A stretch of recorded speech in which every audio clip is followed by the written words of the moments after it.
sudah sadar kalau hampir semua aktivitas sehari-hari dengan komputer atau gadget sebenarnya selalu melibatkan proses input dan output? Contoh gampangnya saat kita mengetik di keyboard, itu merupakan contoh dari input. Begitu hurufnya muncul di layar, itu merupakan output. Sama halnya saat kita memutar musik di ponsel, memilih lagunya adalah input, sedangkan suara yang keluar dari speaker adalah output. Tanpa adanya input dan output, komputer hanya akan menjadi sebuah kotak hitam yang tidak bisa kita gunakan. Bayangkan kalau komputer tidak punya keyboard, mouse, atau layar.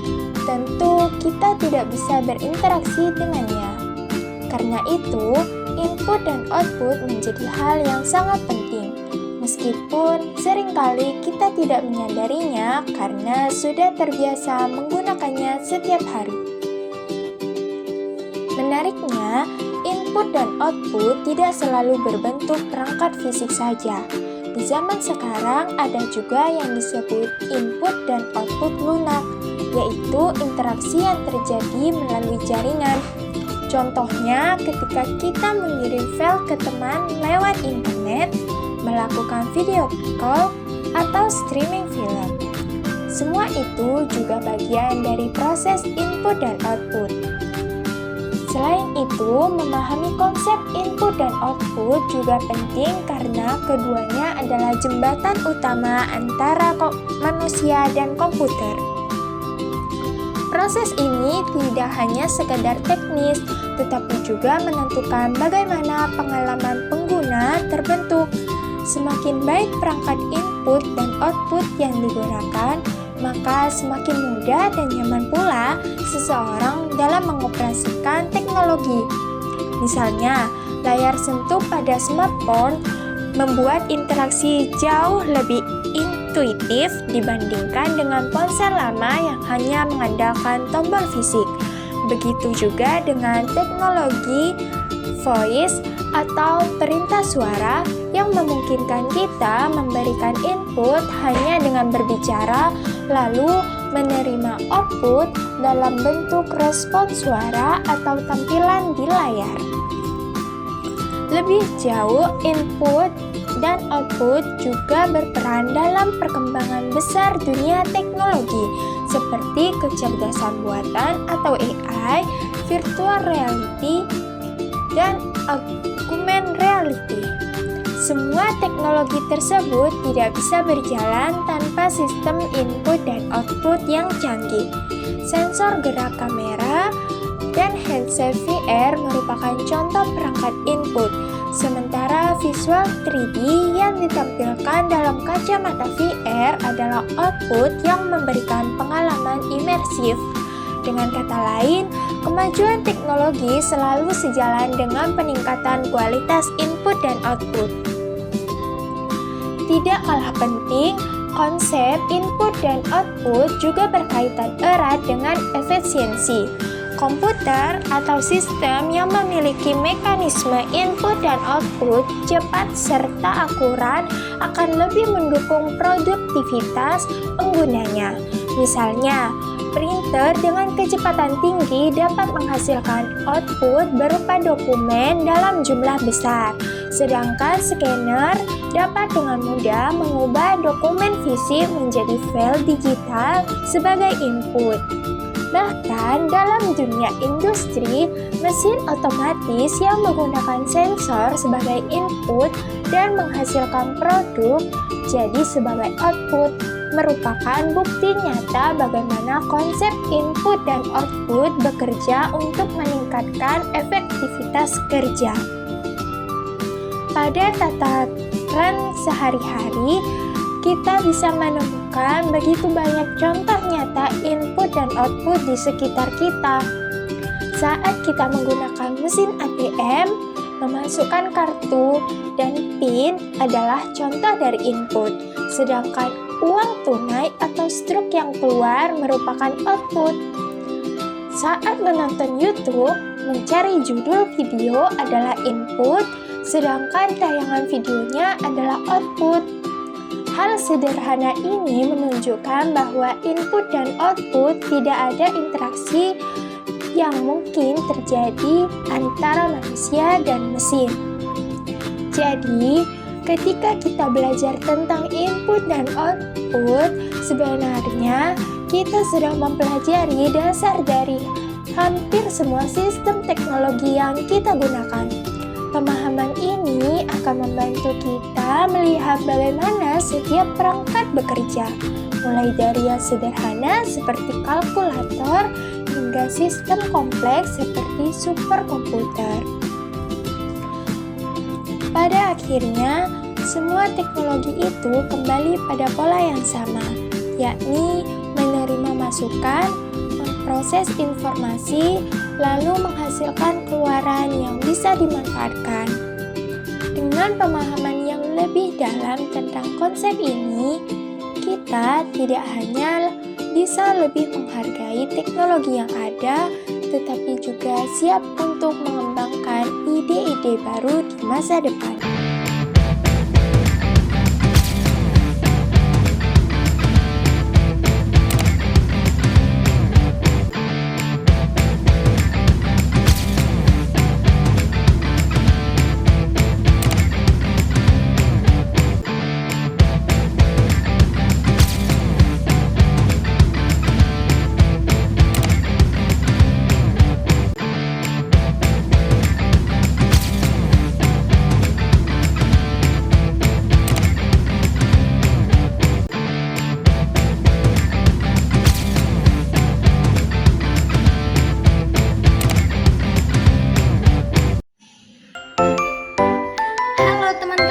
Selamat datang di vlog informatika. Kali ini kita akan bahas sesuatu yang penting banget di dunia komputer, yaitu input-output atau biasa disebut I/O. Materi ini sering kita temui di kelas, tapi hari ini kita belajar langsung di lab komputasi dan jaringan komputer.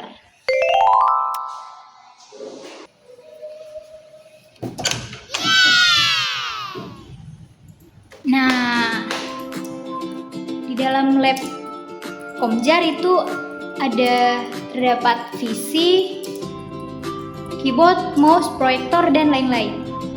Selamat menyaksikan untuk penjelasan materinya teman-teman. Halo teman-teman, nah sekarang kita mulai dengan apa sih sebenarnya input-output itu yang akan dijelaskan oleh teman saya. Halo, di sini saya akan menjelaskan definisi dari input dan output, yakni komunikasi antara perangkat input, contohnya seperti keyboard, dengan perangkat output, contohnya monitor komputer. Input adalah data yang kita kirim ke sistem komputer, sedangkan output adalah data yang diproses dan berasal dari sistem. Sinyal dari perangkat, output dan input seringkali melewati unit pemrosesan pusat atau CPU komputer yang mengeksekusi instruksi sinyal dan memungkinkan mesin berbagi data satu sama lain. Nah, proses input dan output yakni bagaimana komputer dapat berkomunikasi dengan dunia luar dan merespon interaksi manusia. Nah, tanpa input dan output, kita tidak akan dapat berinteraksi dengan berbagai sistem komputasi dan teknologi. Nih contohnya, misal saya sedang mengetik menggunakan keyboard.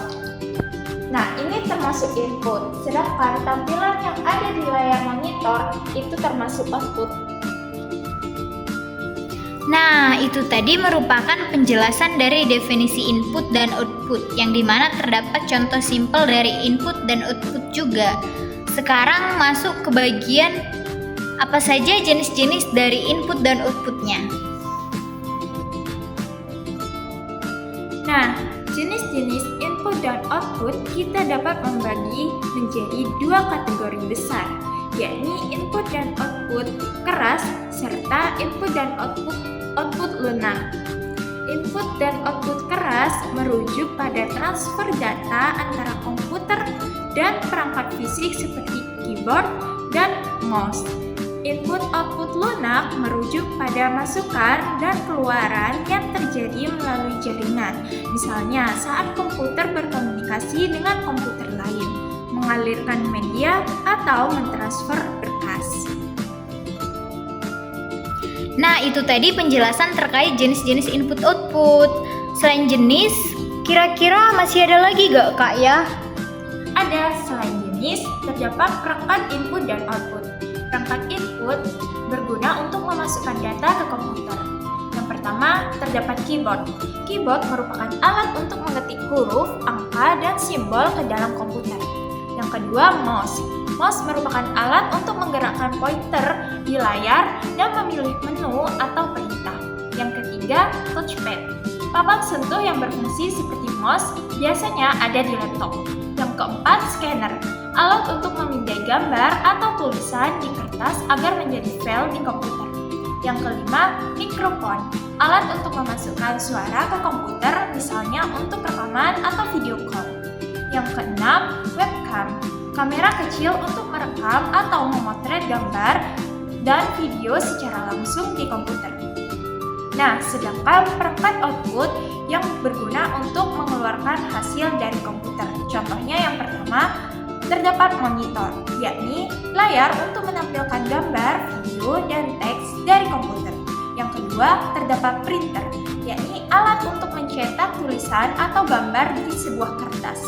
Yang ketiga, speaker, yakni alat untuk mengeluarkan suara atau musik dari komputer. Yang keempat, handphones, yakni alat untuk mendengarkan suara dari komputer secara pribadi di telinga. Yang kelima, proyektor, yakni alat untuk memproyeksikan tampilan komputer ke layar yang lebih besar. Yang keenam, plotter, alat khusus untuk mencetak gambar atau desain berukuran besar dengan detail tinggi seperti peta atau gambar teknik. Seperti itu. Wah, itu tadi terkait penjelasan perangkat-perangkat input-output ya, Kak?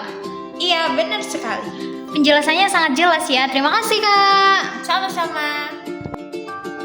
Tadi kan udah dijelasin tuh terkait definisi, jenis-jenis, perangkat dari input-output. Sekarang bagaimana sih komputer mengatur komunikasi antar perangkat input-outputnya? Yang dimana untuk materi ini akan dijelasin oleh teman saya. Halo, Kak. Halo. Yuk dengerin penjelasannya. Jadi, agar suatu sistem dapat berkomunikasi dengan perangkat eksternal dan komputer lain, sistem tersebut menggunakan pengontrol untuk mentransfer data antar berbagai komponen komputer. Dalam sistem komputer, pengontrol adalah perangkat atau program yang mengelola atau mengarahkan operasi perangkat atau program lain. Begitu. Oh, begitu ya, Kak. Kira-kira masih ada nggak, Kak, yang lain? Ada dong. Metode kontrol terbagi menjadi 4 jenis. Pertama, yaitu input-output terprogram. Kedua, input-output berbasis interupsi. Ketiga, akses memori langsung. Dan yang terakhir, yaitu pengontrol interupsi terprogram lanjutan. Oh, jadi ada 4 metode pengontrol ya, teman-teman. Kira-kira kakaknya bisa ngejelasin nggak ya? Yuk kita tanyain. Kak, kira-kira bisa dijelasin nggak terkait 4 metode tersebut? Bisa dong. Pertama kita bahas input-output terprogram ya.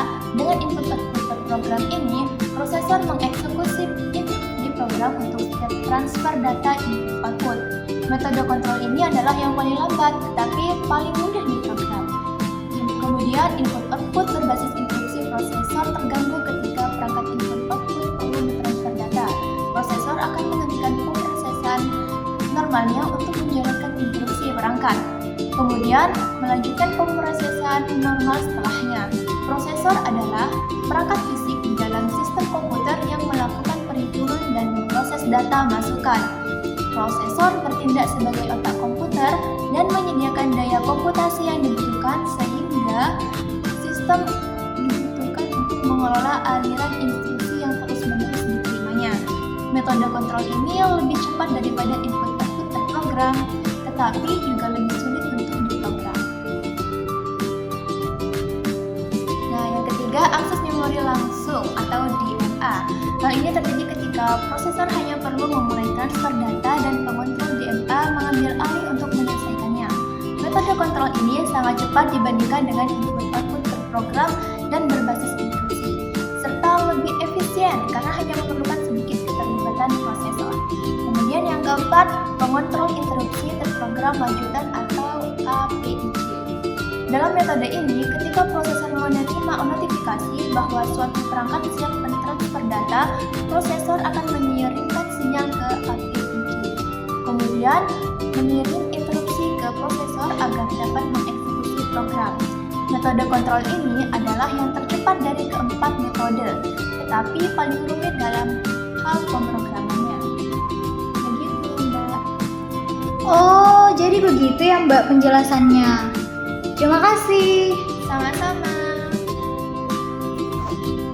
Itu dia terkait penjelasan 4 metode pengontrol dari input-output. Sekarang kita lanjut ke contoh-contoh input-output yang akan dijelaskan oleh teman saya. Halo Kak.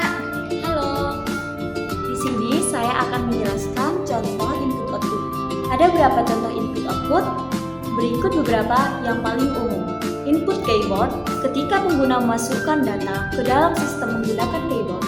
Input mouse, ketika pengguna berinteraksi dengan sistem melalui mouse. Input layar sentuh saat pengguna berinteraksi dengan sistem dengan menyentuh layarnya. Masukkan suara saat pengguna berbicara ke dalam sistem untuk memasukkan data atau melakukan tindakan. Keluaran printer, ketika sistem mengirimkan data ke printer, output speaker digunakan untuk mengirim data dari sistem ke pengguna melalui output audio. Keluaran video, ketika video mengirimkan data ke monitor atau TV untuk ditampilkan seperti yang mungkin kalian perhatikan saat ini. Saya telah menjelaskan contoh-contoh input dan output di atas sebagai input atau output, tetapi perlu dicatat bahwa beberapa perangkat mungkin mendukung keduanya, meskipun keyboard dan mouse merupakan perangkat input saja atau contoh input-output lain yang dapat mengirim dan menerima data ke sistem.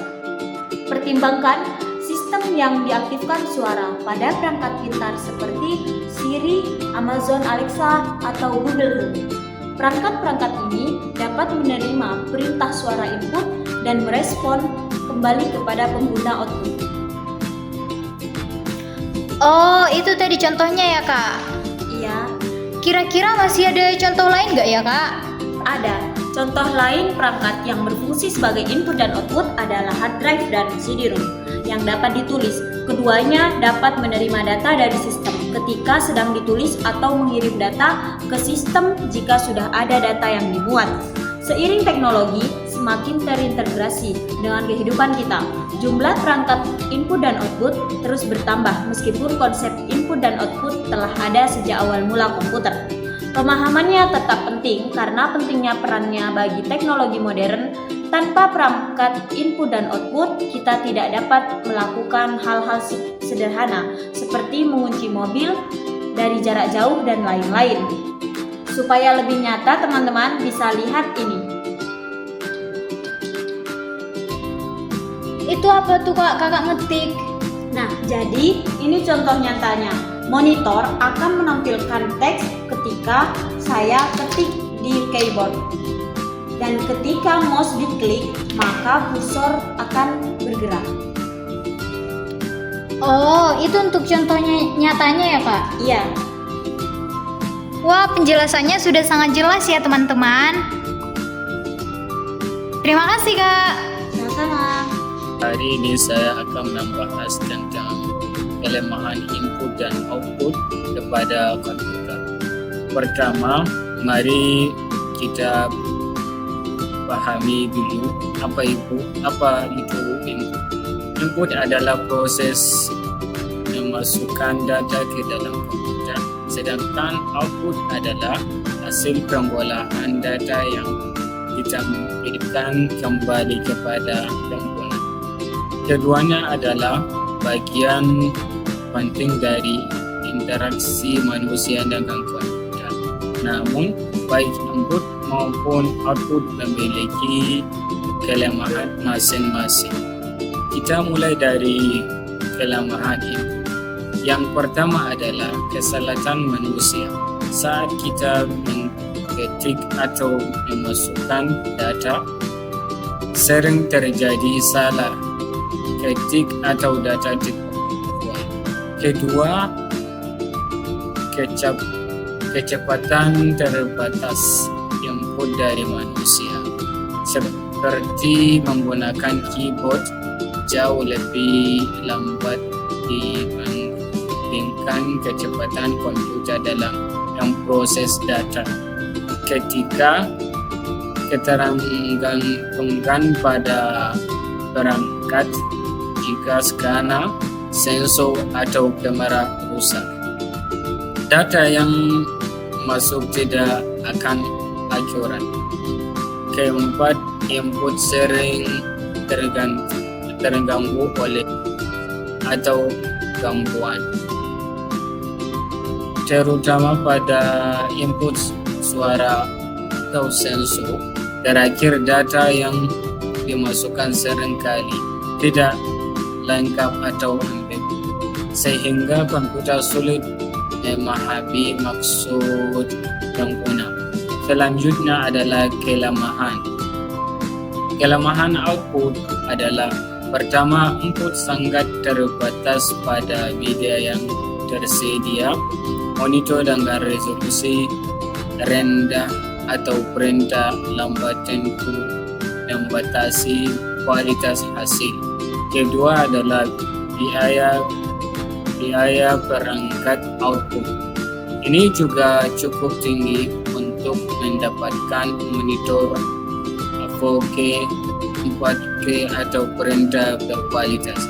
Kita harus mengeluarkan biaya lebih ketika terjadi kesalahan interpretasi.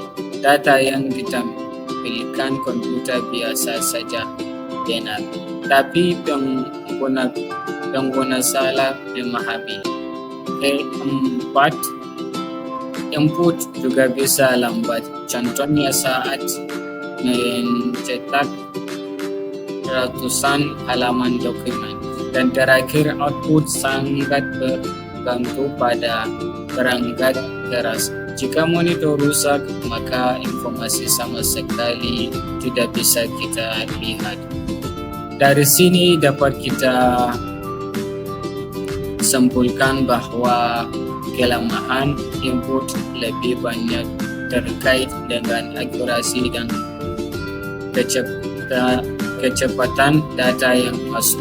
Sementara kelemahan output lebih banyak pada media, kualitas dan interpretasi data yang keluar. Meskipun begitu, teknologi terus berkembang untuk mengurangi kelemahan ini. Contohnya adalah penggunaan kecerdasan buat untuk mengenali kesalahan ini, serta layar berizolasi tinggi atau augmented reality untuk meningkatkan kualitas output. Demikian presentasi singkat ini, semoga bermanfaat dan terima kasih atas perhatian kalian. Assalamualaikum. Di dalam input dan output pastinya terdapat cara kerjanya. Cara kerja dari input dan output yaitu misalnya jika kalian menekan huruf A pada keyboard, maka perintah akan masuk ke dalam keyboard prosesor. Keyboard prosesor berguna untuk mencocokkan kode binernya. Selanjutnya, keyboard prosesor bertugas untuk mengirimkan sinyal kepada keyboard control melalui bus.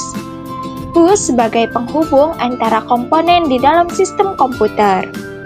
Keyboard komputer digunakan sebagai penghubung antara keyboard dengan komputer. Setelah dari keyboard control, lalu masuk ke dalam interrupt control. Interrupt instruct control memfokuskan untuk memerintahkan dan menghentikan perintah lain. Setelah dari instruct control, sinyal lalu masuk ke dalam prosesor. Dari prosesor akan melewati cache, lalu menuju ke ROM BIOS. Dari ROM BIOS kembali ke keyboard control untuk memastikan inputnya. Lalu kembali lagi ke ROM BIOS, kemudian melalui RAM dan juga VGA card, yang nanti hasilnya akan menampilkan hasil dari inputan yang sudah diperintahkan.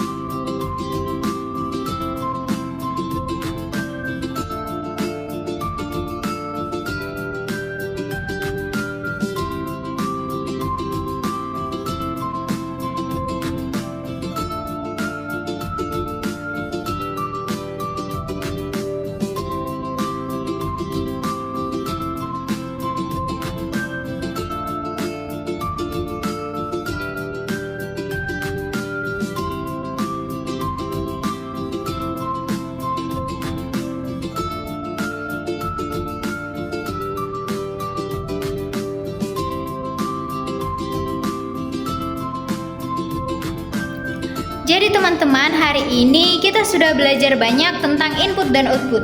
Mulai dari pengertian dasar input-output, jenis-jenisnya, metode kontrol yang digunakan di komputer, sampai ke contoh-contoh nyata yang ada di sekitar kita. Ternyata tanpa kita sadari setiap hari kita berinteraksi dengan perangkat input-output. Baik itu saat mengetik di keyboard, menggerakkan mouse, mendengar suara dari speaker, maupun melihat tampilan di monitor. Kelebihannya memudahkan interaksi manusia dengan komputer, mendukung berbagai perangkat baik fisik maupun berbasis jaringan. Perangkat tertentu bisa berfungsi ganda sebagai input dan output. Untuk keterangannya, kinerja sistem bisa lambat jika menggunakan metode input-output. Lalu, perangkat input-output mudah rusak dan bisa menghambat kerja komputer. Oh iya, terima kasih juga kepada teman-teman saya yang sudah menjelaskan materi-materi tentang input dan output. Semoga materi ini bermanfaat dan bisa membantu kita lebih paham bagaimana komputer berkomunikasi dengan manusia. Itu tadi kesimpulannya, teman-teman. Kalau kalian suka dengan vlog ini, jangan lupa share ya, teman-teman. Sampai jumpa, bye-bye. Terima kasih sudah menonton.